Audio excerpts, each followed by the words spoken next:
Kapihan sa patio para sa halalan sa Mayo 2013. Bakit po kayo tatakbo ngayong eleksyon? Magandang gabi po muli lahat. Ako po si Ilares.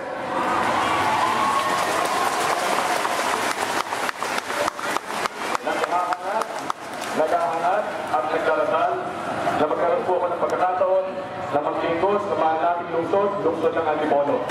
Tulad po ng karamihan na nangihiran dito sa ating lungsod, ako po ay nabibilang sa mga mamamayan na tinatawag na Antipoleño may soul. Ano po ang inyong pananaw sa pag-high-urbanize ng Antipolo City? Isusulong niyo po ba ito? Oo o hindi? At bakit? Siguro po, pinakamaganda ay paliwanag po natin kung ano ang high-urbanized city. Ang ibig sabihin po ng high-urbanized city, ang ito po ay natuloy, tulad po ng ating sinabi ng ating kaibigan. Nakakahulugan po ito ng pagkataas ng buwis ng mga negosyante. Pagkataas po ang buwis ng mga negosyante, madaming isasalang mga negosyo po dito sa Antipolo at madaming mawawalan ng trabaho. Ang ibig sabihin ng pag-high-urbanized city ng Antipolo ay mawawala ito sa lalawigan na ridad. Pag ito ang nangyari, mapapawasan ang pondo ng lokal na pamahalaan ng 300 million pesos.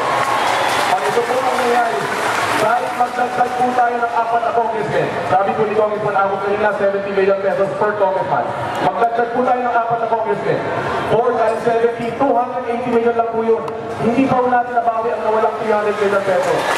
Saan po ang proposal? Kanina po, sinabi, madami kagulangan ang lungsod ng Antipolo. Sana po, maghanap po tayo sa mga raan na makahanap po ito. Ano pong legacy ang nagawa ninyo sa inyong kasalukuyang posisyon na magiging kapakinabangan kung maluluklok kayo bilang mayor ng Antipolo City? Lahat po kami na rito ay may mga kanilang mga katangian. Marahil mas magaling po ang dalawa kong kasama kaysa sa inyong lingkod. Ngunit, ang atin pong maiiwan at may pagmamalaking legacy po ay ang maguling pamamahala. 14 na bayan ang ating pinangasiwaan. Lalawigan na rin ay binubuo ng 14 na bayan kasama ang lungsod ng Antipolo. Ngunit kung inyong iahambing, ang pondo ng Antipolo ay 1,600 million. 1.6 billion pesos. Ang pondo ng lalawigan na rin ay 1.9 billion pesos. Hindi mo nagkakalayo.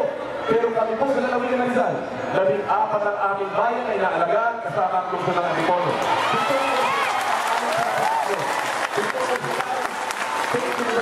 At dalawang pamantasan ng San Mateo at Montalban. Ito po ang sinasabi ng good governance, transparency and accountability. Alam po natin kung saan napupunta ang kawan ng mga yan. Paano ninyo isasakatuparan ang mga adhikain na gusto ninyong gawin sa Antipolo City? Ang lungsod ng Antipolo ay nakilala po sa maraming bagay. Nakilala po tayo sa hinulugan takta. Nakilala po tayo sa katedral. At madami po ang iba tulad ng mga kakanin po natin dito. Hindi po tayo nakilala sa Starbucks, sa Victory Mall at maraming kanila. Kung saan po tayo nakilala, let's go back to the basics. Kung saan po yung kalakasan natin, yun po dapat tayo mag-concentrate at mahusan ng pagtulong at kanina. Ngunit ang pinakamahalaga sa lahat, ang katedral ay simbolo ng tahanan natin Panginoon. Ngunit ang pinakamahalaga, naninilaan na ating Panginoon sa ating mga puso at ang pinakamahalaga, hindi ang pinag-dimensionally kundi tayo po, ang Panginoon ay naninilaan sa ating mga puso ngayong panahon, ipakita na po natin yan. Maraming salamat po. Ano ang konkretong plano at aksyon para tuluyang masugpo ang graft and corruption? Alam po natin lahat na ang pangunahing tanggapan na sumusugpo sa korupsyon ay ang ombudsman. Siguro po, nabalitaan nyo na kamakailan lang, pinarangalan po tayo ng ombudsman.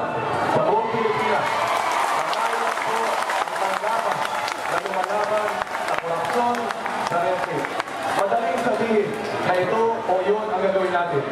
Ngunit mas magandang marinig natin sa ibang ahensya o ibang grupo kung tayo nga ay sumusunod sa kanilang pangunahing mandato na sumpuin ang korupsyon. Ano ang inyong konkretong programa pagdating naman sa larangan ng agrikultura ng Antipolo City?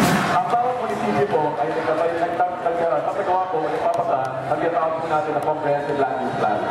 Bawat munisipyo, inaakit po yan sa probinsya para aprubahan po. At nakakalungkot po ang realidad na kahit kung ano po ang aprubahan ng probinsya at ng DILG at ng iba pang ahensya ng nasyonal, ang totoo po, araw-araw, linggo-linggo, buwan-buwan, ang mga munisipyo ay inaamendahan ang inaprubahan na namin comprehensive land use plan at hindi po sinusunod at tinutupad ang mismong CLUP na kanilang pinasal. At ako po ay nananawagan sa DILG, ilang beses ko na po sinabi sa DILG na kung maaari po, suspindihin po ang mga munisipyo, ang mga mayor, ang mga vice mayor, na binabago ang comprehensive land use plan na walang approval sa mga approving agency. Maraming salamat po ang mga magandang. Ano naman ang inyong mga programa kaugnay sa aspeto ng kalusugan, edukasyon at ekonomiya ng Antipolo City? Maraming salamat po sa inyong katanungan. Ang pinaka-importanting tanggap para umasenso po ng bayan ay ang maayos na komunidad o yung peace and order. Kung mataas po ang krimen sa lungsod ng Antipolo at nandito po ang kapulisan at sila po yung magpapatunay na sa 14 na bayan sa lalawigan ng Rizal, ang pinakamataas po na krimen ay dito sa lungsod ng Antipolo, ay mahirapan po pumasok ang negosyante. Pangalawa, ang sinasabing investment sa tao. Mag-invest po tayo sa tao sa paanong paraan sa kalusugan at sa edukasyon. Maraming pwedeng ipangako sa atin tulad ng ospital. Ngunit kung hindi po natin tutuparin ang ating pangako, hindi rin po natin makakamit ang ating kaulanan na inaasam. Lagi po natin sinasabi na maunlad ang lungsod ng Antipolo. Nangunguna sa maraming bagay. Napagin ko kanina sa buong lalawigan ng Rizal, nangunguna sa pinaka-mataas na krimen dito sa lungsod. Pangalawa po tayo sa buong region po. Calabarzon, Cavite, Laguna, Batangas, Quezon, Rizal. Pangalawa po, at mismo nanggaling sa report ng Sitwal na pangalawa ang lungsod ng Antipolo na may pinakamataas na insidente ng malnutrition mula 0 hanggang 5 years old na bata. Kung hindi po tayo mag-i-invest sa kalusugan at edukasyon ng ating mga anak, hindi po umunlad ang ating bayan. Pangatlo, ang edukasyon na ating inaasam dapat libre sa lahat. Paano po magiging libre? Kung pamantasan, wala po tayong sarili.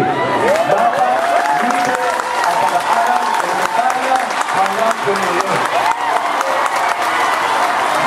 Sa inyong panunungkulan, kakayanin kaya ng local government na magdagdag ng pondo sa Philippine Health Benefits and Services ng mga taga-Antipolo City.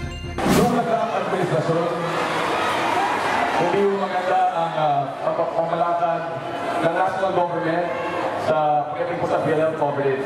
Ngayon po yung napakaganda. At nasa interest po namin sa lokal na pamalaan. Nasa interest po namin. Dahil sa bagong programa ng PhilHealth, mas kikita pa ho ang mga ospital. Hindi ho katulad natin na may PhilHealth, ngunit kulang ang bayan sa ospital. Ngayon po, mas nilakihan ng ating Pangulong Noynoy Aquino ang PhilHealth coverage, kaya nasa interest po natin lahat na matangin. Ngunit, kung tayo ay PhilHealth member, kung kakaunti ang ating ospital dito sa lungsod, kailangan pa ho bumiyahe ng Metro Manila para lang ang paggamot. At sana po, kung sino man po ang palagay sa aming tatlo, sana po tupagin ang pangako magtatayo ng ospital. Maraming salamat po. Ano ang inyong mga programa para sa pagpapanatili at patuloy na pagpapaganda ng kapaligiran at kalikasan ng Antipolo City? Madami pong nararapat, madami pong dapat ganito, dapat ganoon. Ang mahalagang tanong, ano po ang ginagawa natin ngayon?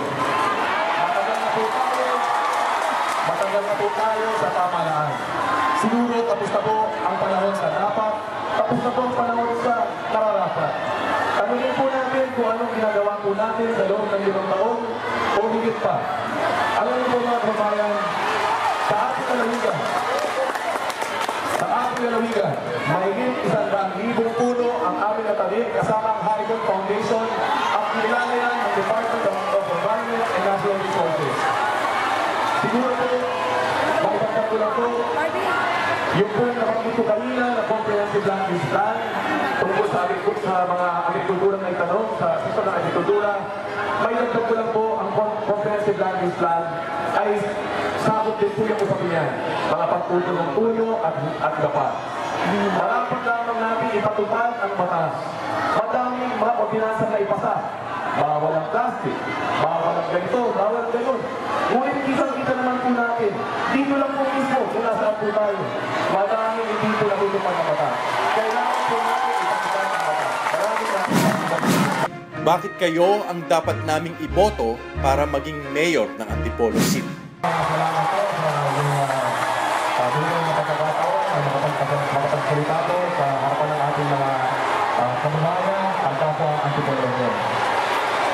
Nabanggit po na may mga ama, may ina, may anak. At pag yun ang nangyayari, hindi daw po umuulan. Sa aking pagkakaalam, ang lungsod ng Makati ang isang pinakamulan sa buong bansang Pilipinas. At alam ko, meron din po anak, meron din po ama, at meron din po anak ulo. Ang ngayon ay marunong. Nabanggit po na kanina, tinanong tayo, paano tayo maging umulan? Ang sagot po, papasukin ang mga negosyante. Kanina, ngayon lang, nabanggit, tayo lang daw po, mga Antipoleño, ang nararapat ng paulat. Akala ko kanina, dapat papasukin. Papasukin.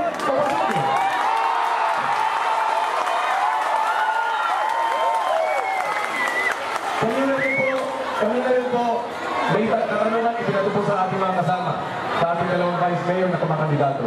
Ang tanong po, dapat ba isang privado ang mga ospital dito sa lungsod ng Antipolo? Paano po natin isa sa privado kung wala po tayong ospital? Wala po tayong isa sa privado. Siguro po, unahin natin ang pagtatayo ng pampublikong ospital at saka natin pag-usapan ang pagkasapribado o hindi. Hindi lamang isang ospital. Palaki ng lungsod ng Antipolo, hindi lamang isa, hindi lamang dalawa, hindi lamang tatlo, kung hindi 4 na ospital sa lungsod ng Antipolo. Nabanggit din po kanina na nararapat magkaroon ng ospital sa Sitio Camading. Ngunit, ang nabanggit din po ay hindi pa daw napapanahon. Ang tanong ko po, kung hindi pa napapanahon, bakit po natin binitayuhan ang ating pangako noong 2010 na ito'y itinatayo na? Kung hindi pa napapanahon, dapat wag natin paasahin ang taong bayan. At yan po ang ating plataforma. Tumatayo at tumitindig ang ating plataforma sa iisang bagay. At yan ay ang good governance. Ang maayos na pangangasiwa ng Ama ng Bayan. Ang good governance ay nakaangkla sa dalawang mahalagang bagay. Accountability, transparency.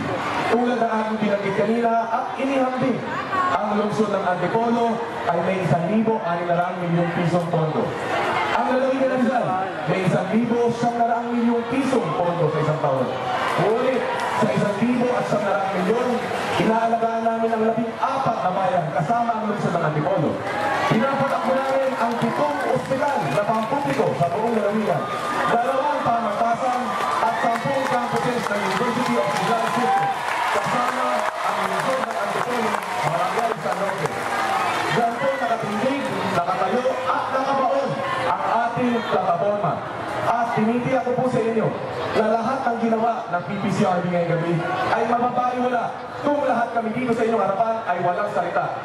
Tinitiyak ko po sa inyo na hindi po tayo katulad ng iba na mamamako at hindi tutuparin. Mga kababayan, 2-3 oras po tayo dito. Sa Mayo 13, haharap po kami sa taong bayan at taong bayan ng hahakol. Matapos sa Mayo 13 at matapos natin ang buhay sa mundong ito, hindi na po taong bayan ang hahakol sa atin, kundi ang Panginoon. Sa ating Panginoon,